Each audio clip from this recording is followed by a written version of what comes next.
Good morning, everyone. I'm Cheryl Carr, your work doctor, and this is the Achieve with Dr. C broadcast. Welcome and happy Monday.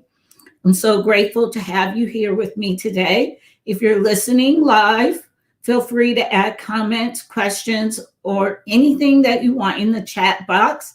I will address it. Sometimes I'll bring your comments on to the broadcast with me.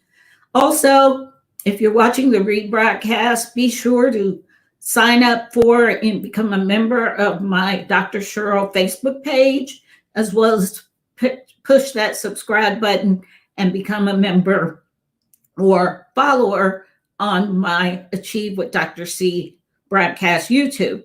You can just click that little button if you're watching the rebroadcast, or like, share, and send this message or this broadcast to someone who might need it. What we're talking about today is very important, as all the things I talk about. I say that every time because it's true. What we're discussing today is something that impacts everyone, just as the pandemic and COVID has impacted and touched all of our lives in some capacity, and we're all collectively grieving. And we're all collectively traumatized because this is such an unprecedented time in our society. I don't think since 1918 was the last time we had a pandemic that caused this massive amount of death, destruction, and disruption of our way of life. So in light of that, there are many of us that developed coping skills, and those coping skills have developed into what is called a psychosocial disorder, where we indulge or overindulge or over involve ourselves in something that is detrimental or causes harm both to us and to those that love us, and also even to our way of life, and that's addiction. And I'm talking about addiction because, like I said, my own family has been touched. I did an interview that was supposed to be this broadcast, but I don't know why, but it live broadcast, even though we had it scheduled for this morning, it just went live all on its own on Facebook and YouTube. So due to that technological difficulty, we just went with it. And I interviewed my brother, James White, who is in the midst of recovery from an addiction to alcohol. And this is his third round of rehab. And he is doing that rehab with his treatment plan on his own in a non-toxic, somewhat controlled environment, which is here with me. And we talked yesterday about how he came to the realization that every addict has to come to, and that's that they need help. And I do want to make sure I say I'm not airing family laundry, dirty laundry. I'm simply talking about an issue from a personal standpoint that I believe, and as my brother believed, when I asked him, was he willing to come on and talk about what he's going through, I believe it will help someone. There's absolutely no one who hasn't struggled with some sort of behavior that became obsessive or compulsive to the point where you could almost say you were addicted if you didn't become a full-blown addict. Some of us are addicted to the way we nourish our bodies and feed ourselves. We withhold food or we tightly control food to where we don't have a moderation. We don't have a balance. We're very much out of balance. There are those of us who shop and buy clothes and shoes to excess. I struggle with that. I actually went through years ago facing why I was feeling myself with things. And I recovered from that. I'm now a recovered shopaholic. Now, I still struggle because that's what behaviors do. And that's something else I want to make very, very clear. Even though I am a psychology and a positive applied psychology professional, my specialty isn't in treatment and helping people with addictions beyond behavior. That's my area of expertise. That's what I am qualified, certified to do. And I normally work in the atmosphere or the environment of your work, processes, procedures, and behaviors around change and transformation. So I would be considered an expert in human performance and human behavior. And I stay in my lane. If someone presents me with behaviors and addictions, I refer them on to licensed psychologists and psychotherapists that specialize in treating people with addiction.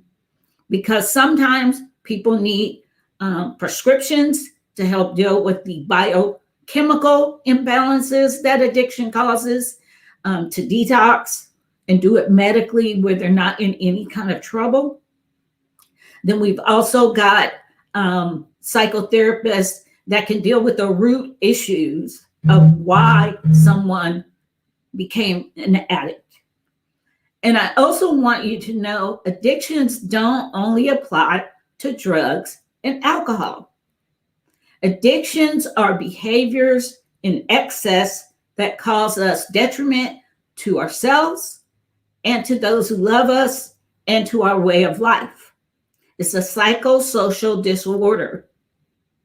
So you can be addicted, like I was just describing. Some people are addicted to exercise, to excess, to where they have no balance. They actually are compulsive about what they do in that area. Some of us are compulsive about how we eat. We can be either withdrawing or restraining ourselves from nourishing our bodies. That's anorexia or disordered eating, which also that's another area of struggle for me. I have to be very balanced in how I eat, because if I don't, I'm a stressed non-eater. When I'm stressed, I don't want food. And that's the very time your body really needs nourishment. Some of us are addicted to relationships. I'm actually writing a book about that. There are people that are obsessively, compulsively incapable of being alone. They have to be in some sort of a relationship. And yes, as human beings, we're all created for healthy relationships. No doubt about it. That's how God made us, for community and village living and being with people we love or like. But there comes a point where you're incapable of being alone, or you have a repeated pattern of being in relationships that are detrimental to yourself and cause your way of life, your quality of life, to descend. And there are quite a few people like that. We also can find ourselves addicted to other behaviors, OCD, overly clean, overly messy, hoarding. All of those behaviors are in the area of addiction. And clinical psychology is not what I do, but I can help people with behaviors and making changes in their behaviors, their habits, and understanding how their brain is functioning. Because I taught a while ago in my last 5 of 2020, the way the brain functions habitually is the brain likes efficiency. The brain will exert a lot of energy in the first effort to do something. And it will give you all of those great hormones to encourage you, to make you feel good, to do that particular task over and over again until it becomes automated. And when we become automated in our behaviors, it's down in our subconscious. So the brain creates efficiency by reserving most of its energy and exertion for new developing skills. When you develop an addiction and you become to the point where you don't care, you're not conscious, the behavior controls you and tells you what to do. That habit controls you and tells you what to do. You've lost your balance. You've lost your ability to control it. And that's where addictions start to form. And the brain likes that. That's why it's such a struggle to stop a habit. Because there is a point where you have to give the brain exertion and give your physical body exertion into acquiring a new habit to redirect away from that other habit. That's human performance. That's the way the brain works.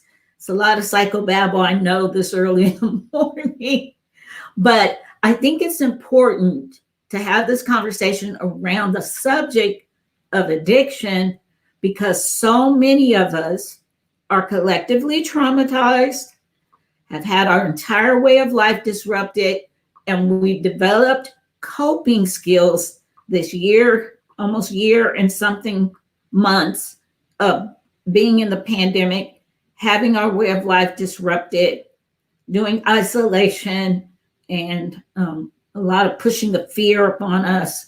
Now we have the vaccines. People in states are opening up. Businesses are changing their requirements in some ways. Things are relaxed. People are feeling more hopeful. So now we have to face the habits and coping we developed during this time period.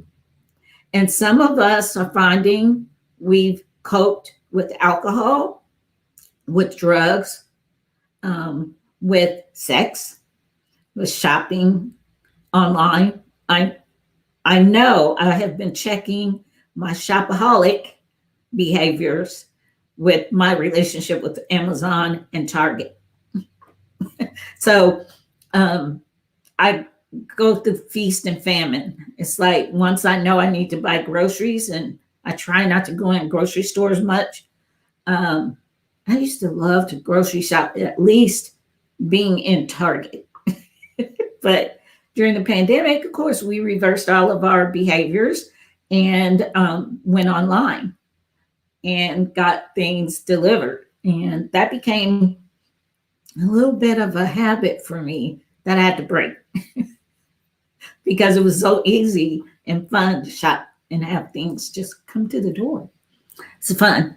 So anyway, back to what I was talking about.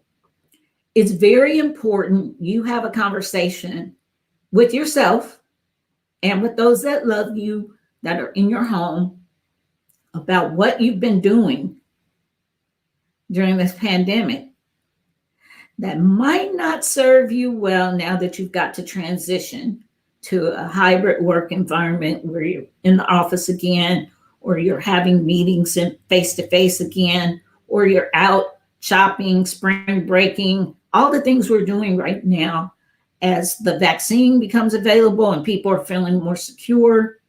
I do still want to caution you that COVID is very contagious and easily caught with a great survival rate, but it's horrifying.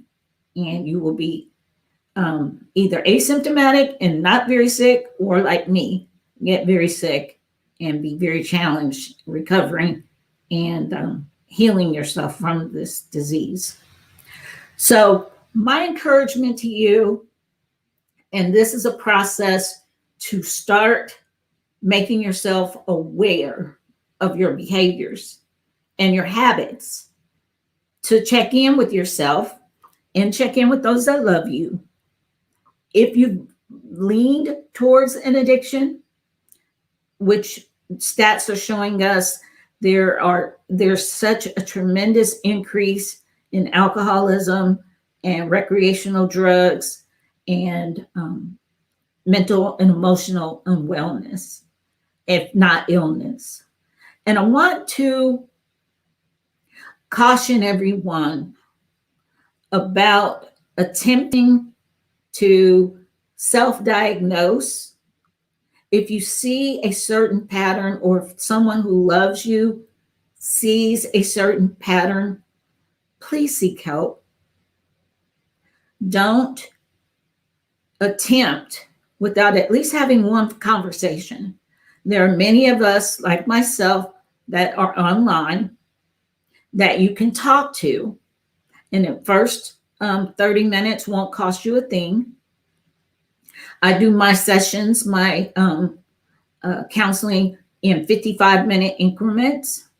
Self-pay, which means you can use your insurance and then be reimbursed and then pay for your services with me. I don't do insurance anymore. It was too costly. But you are able, and I'll put the link in here if you need to book with me. But I also want to give you a number, which I'll also put that link in here. Once you do what I've advised, which is check in with yourself and check in with those that love you, and have a conversation around whatever habits you developed to cope. If it's drinking, make sure you check in with, is my drinking under my control or out of my control? Am I able to stop drinking if I want to? Or do I have to drink every day? That's either addiction or you're on your way, especially physically. If you have symptoms like shaking or cravings beyond your control that make you compulsive to drink, you might consider the fact that you've developed an addiction. Check in with yourself about your shopping. And yes, I'm talking to all of us Amazon Prime addicts, Target addicts, Kroger's addicts that are unaware and need to have that conversation with yourself. Am I doing this in excess? Am I overspending? Am I over my time limits and my financial limits shopping? You might have developed an addiction. Are you over exercising and overly concerned with how you eat to the point where you're out of control? It controls you. It tells you what you can eat, or you can't have a cookie, or you can't drink some. Everything in moderation. When you are compulsive about something, compulsive about cleaning, organizing, to the point where you are disruptive to your way of life or those that love you, I can do that as well. But except for my closet. But check in with yourself about this. Other behaviors that can be, you're exercising, hoarding. And hoarding can be anything. It can be anything that you are compulsive and not in control of acquiring. Statues or memorabilia, or you can't throw something away. Then you might need to have a conversation and check in with yourself. Am I developing an addiction, or am I in full-blown addict behaviors? These are important things to do if you want to come out of this pandemic and have behaviors and habits that serve you well, that are not disruptive to your quality of life, that aren't disruptive or harmful to those who love you, that are physically healthy, mentally and emotionally healthy for you. I always advocate looking at your relationships, checking in with who you're hanging out with. Are you compulsive in your conversations? Are you unable to control yourself? You have to see this person. You're incapable of being by yourself, especially if that relationship is toxic and not healthy for you and it's not serving you well. You might want to talk to someone. Now, that is an area I do specialize in, detoxing from obsessive relationships. It's behavior driven and then emotionally driven. So I do help with those things. Again, have that conversation and make sure you're in control of it. It's not controlling you. And again, I'm pushing this button because you're just not seeing this information being shared through the media, and I think it's because there's a lot of self-awareness required with talking about this issue of addiction, because there's a lot of awakening and recognition of your own behaviors. And the human state, we don't like that. There's some difficulty in that. That is uncomfortable. But so is living an addict's life.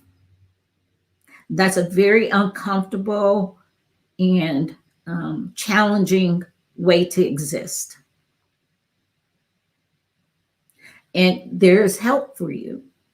That's what my main message to you today.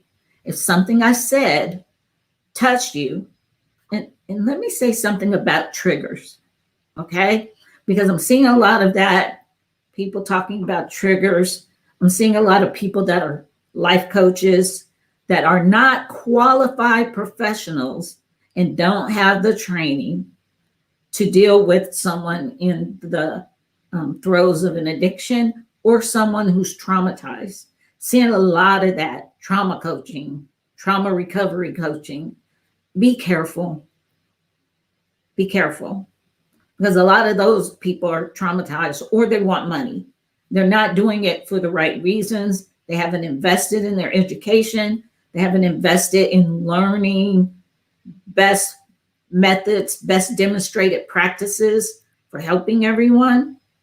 And they're just hanging a shingle after a weekend course or an online course, and they think they're experts in trauma. Trauma is very tangled.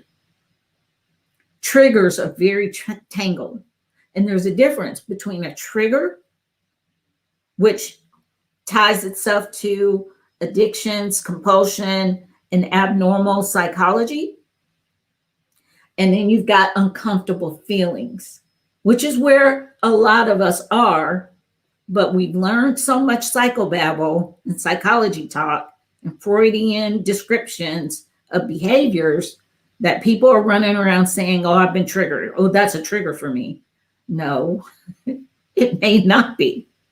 So learn the difference between triggers, which belong in the family of psychosis and need psychology and need psychotherapy and need counseling from licensed psychologists and licensed psychotherapists with deep training in whatever is going on with them. Trauma from abuse, trauma from a lot of things. And there's such an increase in abuse in this country. Domestic violence is rampant. And it's not just the woman. There are husbands that are abused by their wives. There are children abused by their parents or parents. So again, be very careful with yourself. When you have this conversation, you check in with yourself.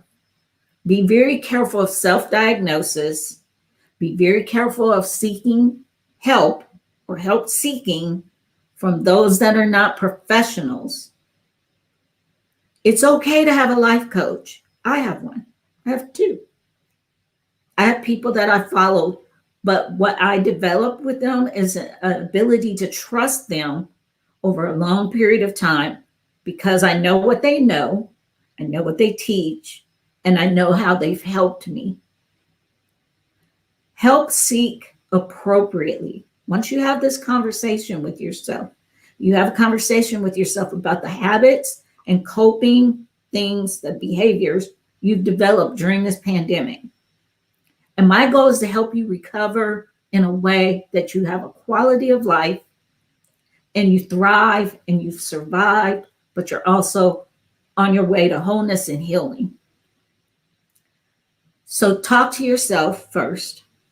Self, what do I do that I might not be in control of? What is influencing me to eat, drink, exercise, purchase, spend, talk to, hang around? What behaviors am I doing that maybe I'm not in control of? That I'm compulsive about it. I can't stop, even if I wanted to.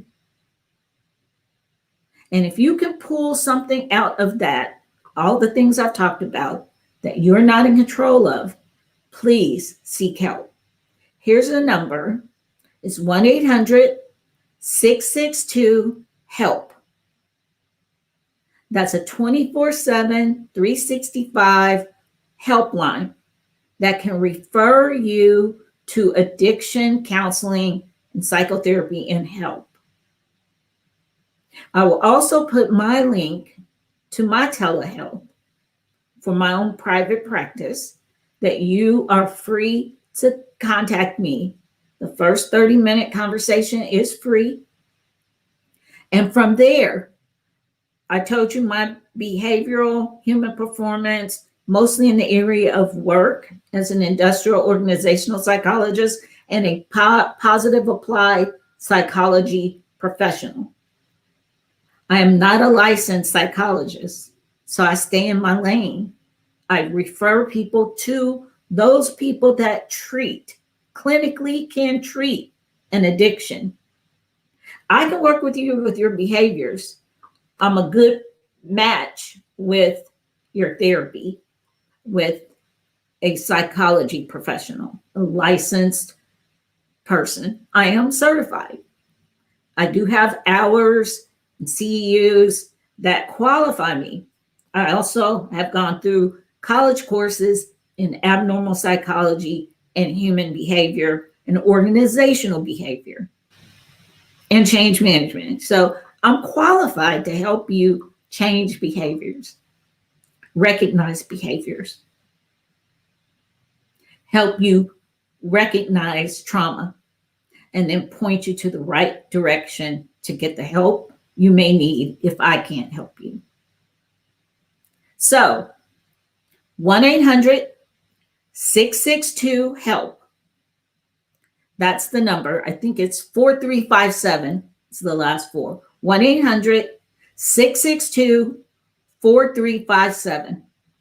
If you listened, you have that conversation with yourself, have that conversation with people who love you, and you find out, hey, I'm not in control of this particular behavior, or I don't like it.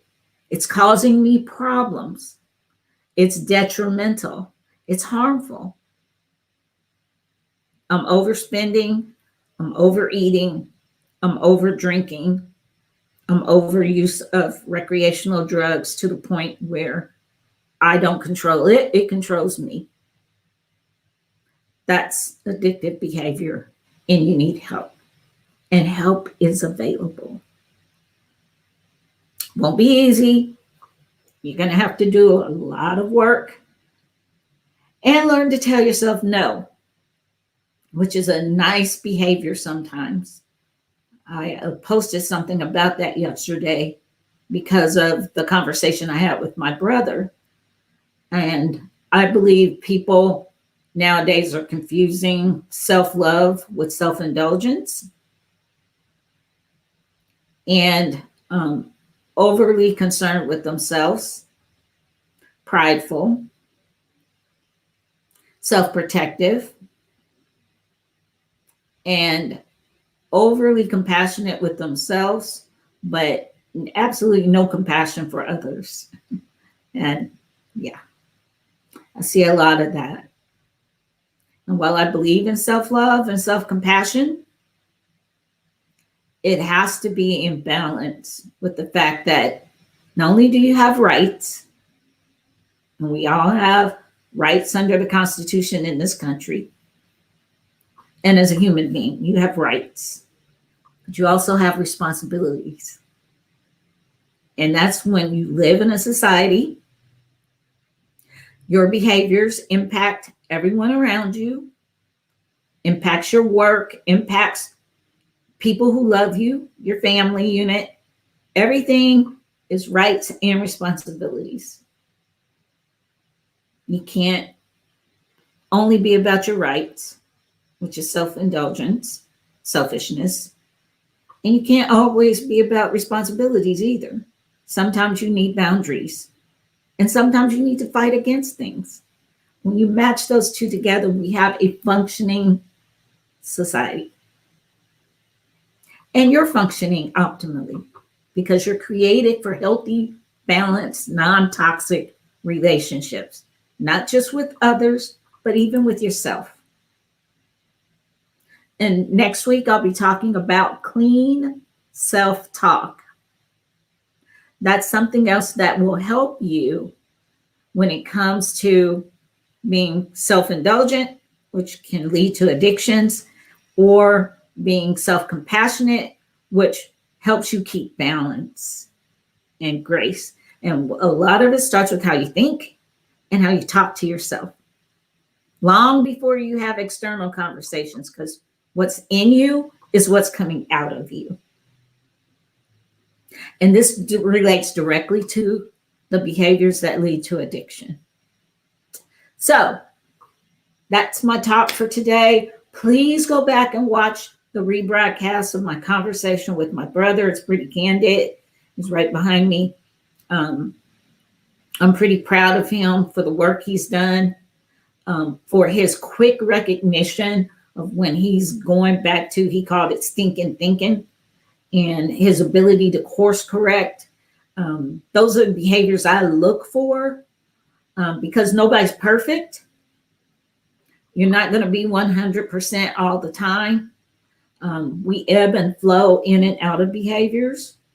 So that, again, that's the brain. That's how we work. So hopefully something was said. Again, I'll put those helplines, my simple practice scheduler line, I'll put that link in here. Make sure you like, share, and make sure that if you haven't subscribed to my YouTube, please click that little button and subscribe. And then if you have not followed me on social media, you can follow me at I am Cheryl Carr Doctor or Cheryl Carr DR on Instagram. I am Cheryl Carr on Twitter. I'm on LinkedIn as well, Cheryl Carr. And then also my Facebook page. Don't just follow my personal page, which is completely different from my business page. My business page is Dr. Cheryl Carr. And you can follow me there so you can get live broadcasts. You can watch the rebroadcast. And I'm also going to begin special groups. My Achieve with Dr. C group, you can join that group as well. I have to personally invite you. And then I have a few associations and groups that I work for as an IO psych that I will be doing events in their groups as well. So there's lots of ways to reach out for help. Hope something was said today that helped you. I look forward to seeing you again in the next Achieve with Dr. C broadcast. Hope you have a wonderful Monday. Be safe, be well. Inhale, exhale, be well. I'm Dr. Cheryl Carr, your work doctor. Have a great one. Bye.